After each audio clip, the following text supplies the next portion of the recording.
الرحمن الرحيم يا أيها الناس اتقوا ربكم الذي خلقكم من نفس واحدة وخلق منها زوجها وبث منهما رجالا كثيرا ونساء واتقوا الله الذي تساءلون به والأرحام إن الله كان عليكم رقيبا. عزیزان ملت اسلامیہ اور پردہ نشیمہ اور بہنوں، اللہ تبارک و تعالیٰ کا بے کرم احسان ہے کہ اللہ تبارک و تعالیٰ نے ہم سبوں کو ایک پاکیزہ اور بابرکت محفل میں اللہ نے بیٹھنے کی توفیق عطا فرمائی.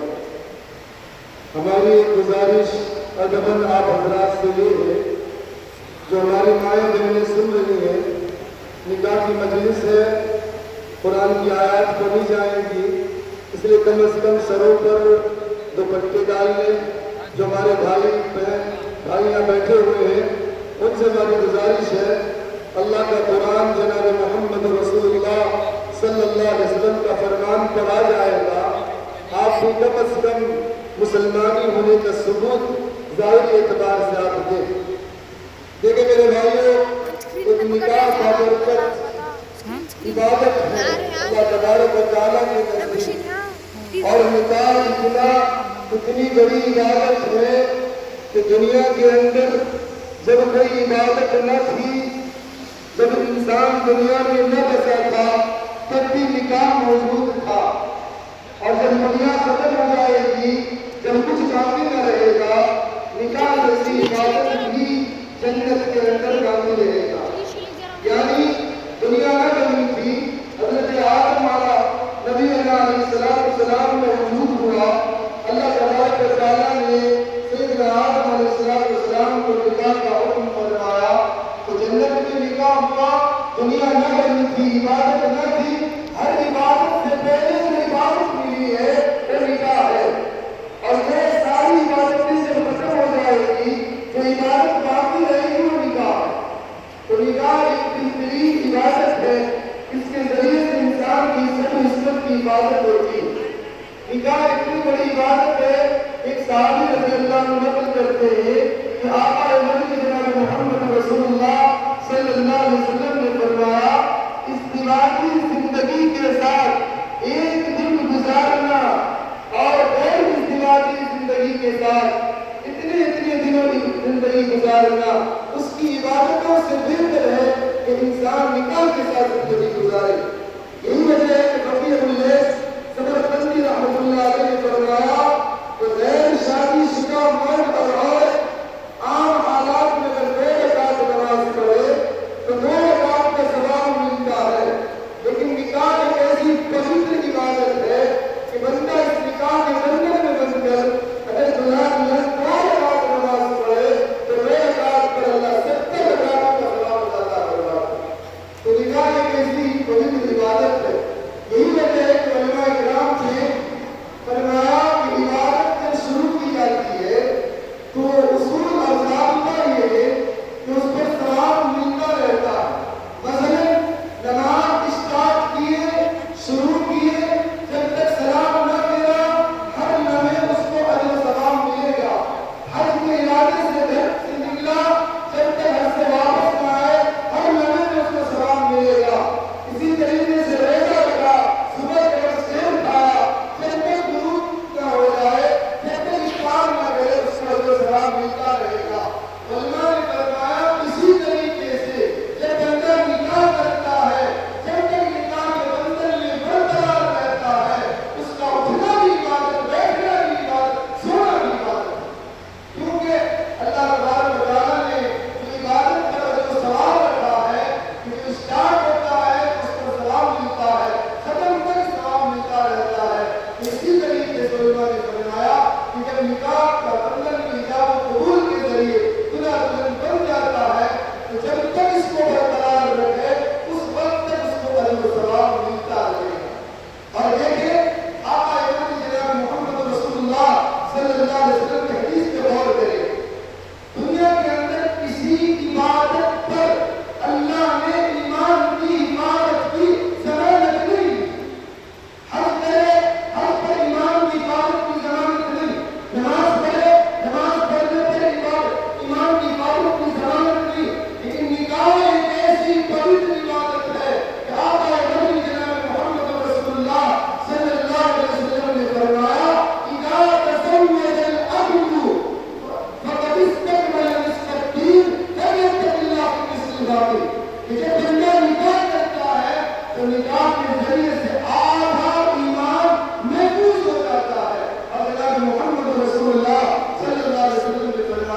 بندہ کسی دوسرے کا بھید برداشت کرنے کی طاقت نہیں، سبب نہیں کہ میں نکاح کر سکوں۔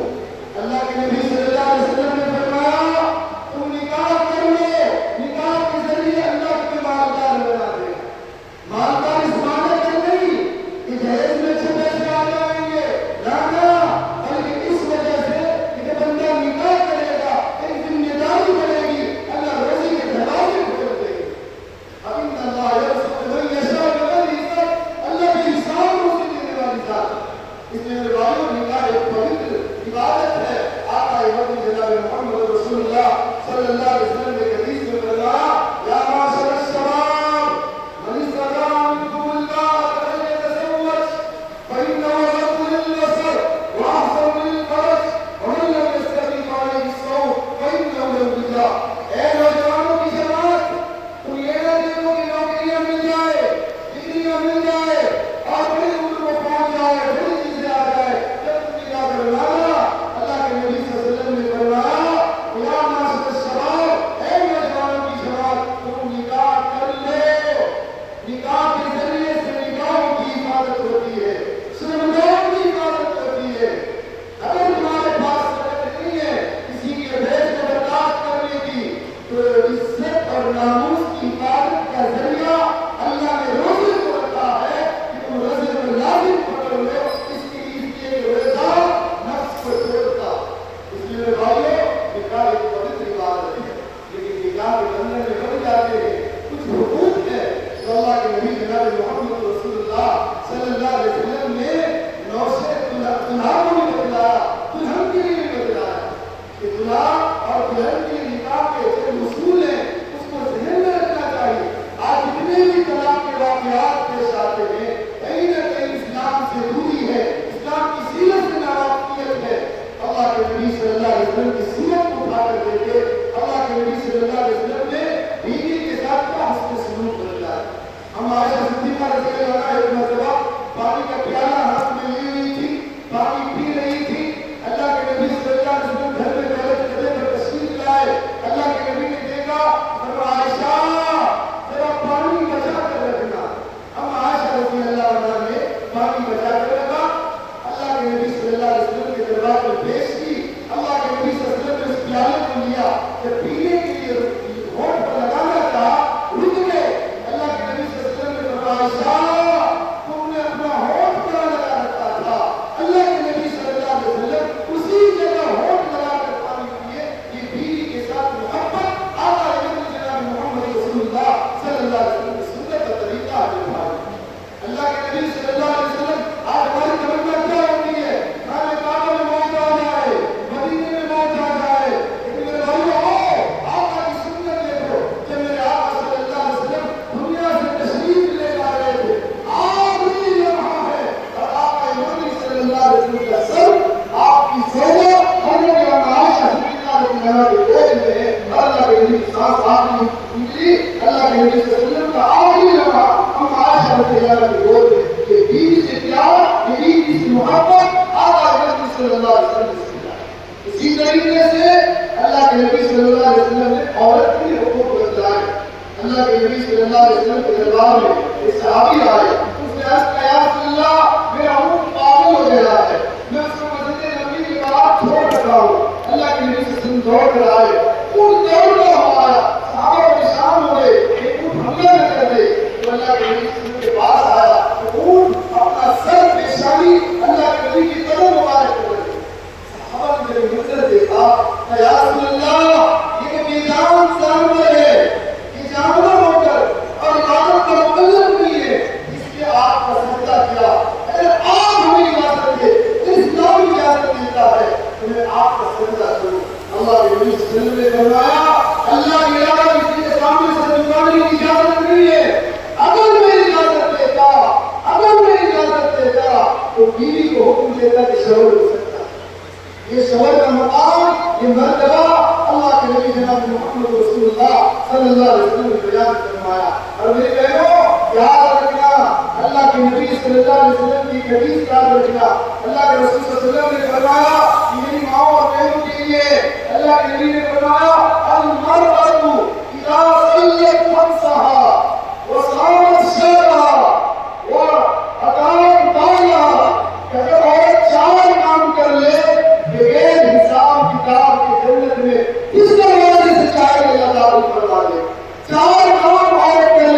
مدینے میں بیٹھ کر میرے رب آقا جناب محمد رسول اللہ صلی اللہ علیہ وسلم نے 4 کام آپ کے متعلق بتائے. 5 نمازوں کی آپ پابندی کریں, 5 نمازیں پابندی سے پڑھ لیں. دوسرا کام, سال میں 1 مرتبہ روزہ رکھیں. تیسرا کام, اپنی عزت اور ناموس کی حفاظت کر لیں. اور چوتھا کام یہ ہے جس سے آج ہماری مائیں بہنیں دور ہیں, اللہ کے رسول صلی اللہ علیہ وسلم نے فرمایا وہ آداب مانا اپنے شوہر اپنے خاوند کی اطاعت کر لے, جس دروازے سے چاہے کہ جنت میں داخل ہو, جس دروازے سے آپ آئیں گی. شوہر ایک بڑا اونچا مقام رکھتا ہے, ان کی ایک عزت ہے, ان کو عزت کرے, ان کو عزت احترام کرے. اللہ نے قرآن میں موقع نہیں ہے ورنہ آپ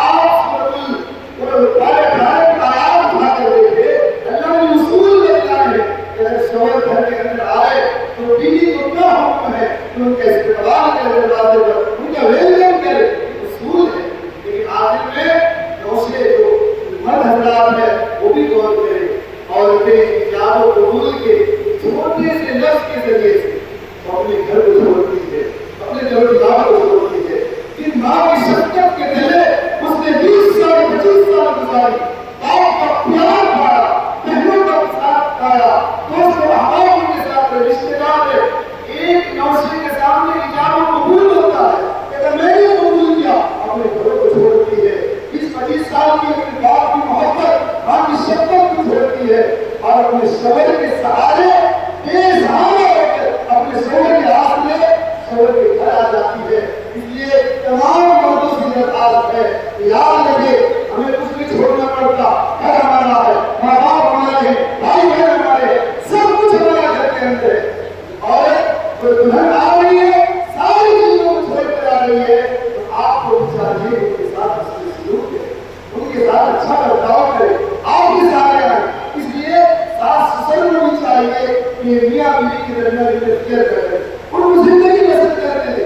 کہیں پر ماؤں کا کیا حال ہے, ساس سسر کا کیا حال ہے, لڑکی کے ماں باپ کا کیا حال ہے, تو بچیوں کو احتیاطی کرتی ہے. اللہ کے واسطے اسی طریقے سے دونوں طرف سے خاندانوں میں چاہے کہ میرا داماد, میری بیٹی, میری بہو, میرا بیٹا یہ زندگی گزارے, انشاءاللہ دونوں کے درمیان محبت ہو جائے. اور آپ نے ایک حدیث سنی, اللہ تبارک و تعالیٰ نے سیدنا آدم علیہ السلام کو جنت میں پیدا فرمایا. حضرت آدم علیہ السلام کو فرمائی محسوس ہوئی. اللہ تعالیٰ نے حضرت آدم علیہ السلام کی بائیں پسلی سے حضرت حوا علیہ السلام کو دور کیا. جب دور ہوا تو علماء نے یہاں باتیں لکھی ہے, اللہ چاہتا تو حضرت آدم کی انگلی سے حضرت حوا کو پیدا کرتا, لیکن قدرت نے یہ نہیں چاہا کیونکہ مرد انگلیوں میں عورتوں کو لگاتا. اللہ تعالیٰ نے بائیں پسلی سے اس لیے پیدا کیا کہ بائیں پسلی دل کے قریب ہے, دل کے قریب رکھنے کی چیز ہے, اس لیے اس کو عزت کیا جائے, اس کو قبول کیا جائے. اور آقا جناب محمد رسول اللہ صلی اللہ علیہ وسلم کی سیرت کے تلے زندگی گزارے, انشاءاللہ اللہ دفاع ہوگا. کم از کم اپنا ظاہر بنا لے, قیامت کے دن اللہ تعالیٰ باتوں کا فیصلہ فرمائے گا. آج کم از کم میدان محشر میں کہہ سکیں گے, یا رب تیرے محبوب کی شفاعت لے کر آیا, یا رب تیرے محبوب کی شفاعت لے کر آیا ہوں, اپنی کہتے کی صورت لے کر آیا ہوں. اللہ سے دعا اللہ ہمیں بھی اور آپ کو باتوں کرنے کی توفیق عطا فرمائے. دیکھیے یہ نکاح کی مجلس ہے, نکاح کا تو مسجد میں ہونی چاہیے تھا, لیکن کسی کارن کسی مسلم کی بنا پہ نکاح ہو رہا ہے. لیکن آپ علم مہیا کریں, انشاءاللہ جو بھی نکاح ہو تو اللہ کے مسجد گھر میں فرشتوں کی محفل میں ہو, انشاءاللہ بابت رہے گا. اللہ سے دعا ہمیں بھی اور آپ کو باتوں کے عمل کی توفیق عطا فرمائے. وآخر دعوانا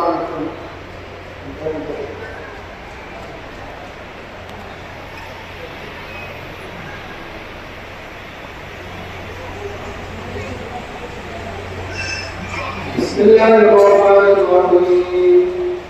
الحمد للہ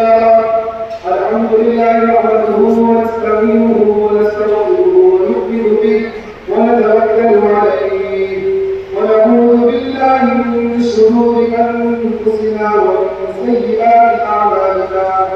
من یهده اللہ فلا مضل له ومن یضلل فلا هادی له. ونشهد ان لا اله الا الله أن سيدنا وسندنا ونبينا وحبيبنا ومولانا إمام الأنبياء وسيد الأنبياء وباليقين محمدا عبده ورسوله صلى الله تعالى عليه وعلى آله وأصحابه وأتباعه وذريته وبارك وسلم تسليما كثيرا كثيرا. أما بعد، فقد قال الله تبارك وتعالى في القرآن المجيد: أعوذ بالله من الشيطان الرجيم، بسم الله الرحمن الرحيم. يا أيها الذين آمنوا اتقوا الله حق تقاته ولا تموتن إلا وأنتم مسلمون. في مقام آخر: يا أيها الناس اتقوا ربكم الذي خلقكم من نفس واحدة وخلق منها زوجها وبث منهما رجالا كثيرا ونساء واتقوا الله الذي تساءلون به والأرحام إن الله كان عليكم رقيبا. في مقام آخر: يا أيها الذين آمنوا اتقوا الله وقولوا قولا سديدا يصلح لكم أعمالكم ويغفر لكم ذنوبكم ومن يطع الله ورسوله فقد فاز فوزا عظيما. وقال النبي صلى الله عليه وسلم: يا معشر الشباب من استطاع منكم الباءة فليتزوج فإنه أغض للبصر وأحسن للفرج ومن لم يستطع فعليه بالصوم فإنه له وجاء. في رواية آخر: تنكح المرأة لأربع: لمالها ولحسبها ولجمالها ولدينها فاظفر بذات الدين تربت يداك. في رواية آخر: النكاح من سنتي.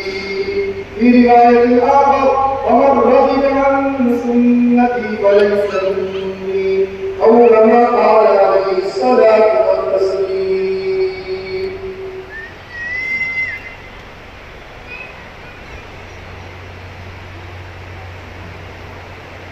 اے ارشاد جناب اللہ جل جلالہ الرحمن الرحیم مطابق سرکار مدینہ جناب محمد رسول اللہ صلی اللہ علیہ وسلم کی شریعت مقدسہ کے مطابق اے ارشاد جناب محمد قریش خان بن جناب یوسف علیہ السلام نظام مولا حصول رسول علی جناب ذاکر حسین صاحب ان کی وکالت سے علی جناب نصرت بادشاہ صاحب ان کی گواہی اول سے علی جناب الحاج نثار احمد خان صاحب ان کی گواہی ثانی سے علی جناب اسلم بادشاہ صاحب کی دختر نیک اختر امینہ بانو سلمہ کے ساتھ 25 گرام سونا بشر زیورت آپ کی زوجیت میں دی کہ آپ اپنے نکاح میں امینہ بانو کو قبول کیا.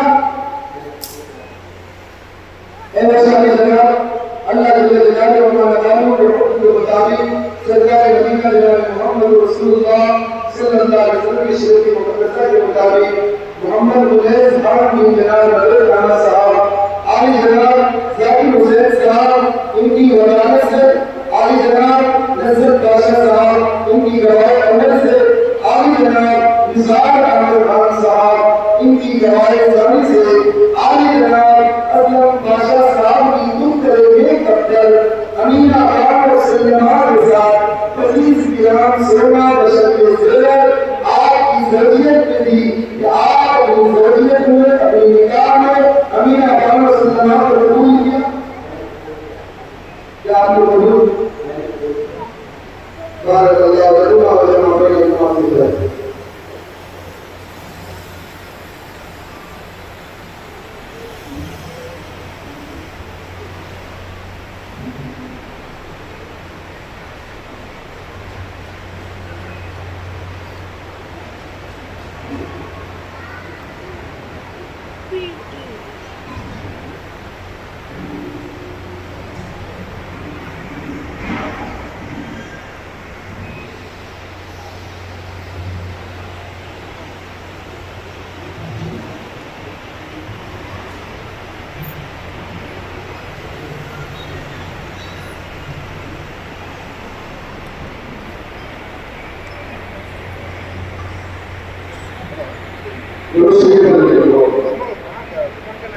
الله الرحمن الرحيم الحمد لله